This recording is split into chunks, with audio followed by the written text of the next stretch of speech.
ডালিউডের megastar Shakib Khan, যিনি সবসময় আত্মবিশ্বাস আর সাফল্যর প্রতীক, এবার তিনি ভিন্ন এক রূপে হাজির হলেন প্রিন্স সিনেমাকে ঘিরে এক অনুষ্ঠানে। তার সঙ্গে ছিলেন ছবির দুই নায়িকাও।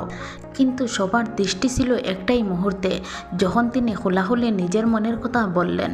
তিনি অকপটে স্বীকার করলেন এই সিনেমার শুটিং তিনি রিলিজের আগের দিন পর্যন্ত করেছেন। সেই সময় থেকে তার মনে একটাই সংশয় কাজ করেছিল, এই সিনেমা হয়তো প্রত্যাশা অনুযায়ী সফল হবে না। তবুও তিনি আশা ছাড়েননি, বিশ্বাস রেখেছেন দর্শক হয়তো ভালোবাসা দেবেন। কিন্তু বাস্তবতা যখন ভিন্ন হলো, তখন তিনি পিছু হটেননি, বরং সাহস করে সামনে এসে দর্শকদের কাছে ক্ষমা চাইলেন। তিনি বললেন, আমি ভেবেছিলাম এই সিনেমা সুপারহিট হবে, এই সিনেমা সব সিনেমা থেকে সুপারহিট হবে, কিন্তু শেষ পর্যন্ত তা হয়নি। এর জন্য আমি সত্যিই দুঃখিত। এই স্বীকারোক্তি তাকে অন্যদের থেকে আলাদা করে, কারণ একজন সত্যিকারের তারকা শুধু সাফল্যর গল্প বলে না, ব্যর্থতার দায়ও নিজের কাঁধে নিয়ে নেয়।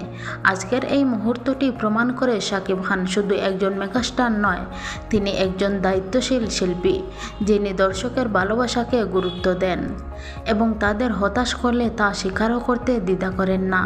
শেষ কথা, ব্যর্থতা কখনো শেষ হয়নি, বরং নতুন করে ঘুরে দাঁড়ানোর শক্তি যোগায়। আর সেই শক্তি নিয়ে হয়তো তিনি আবারও ফিরবেন, আরও বড় করে নিয়ে।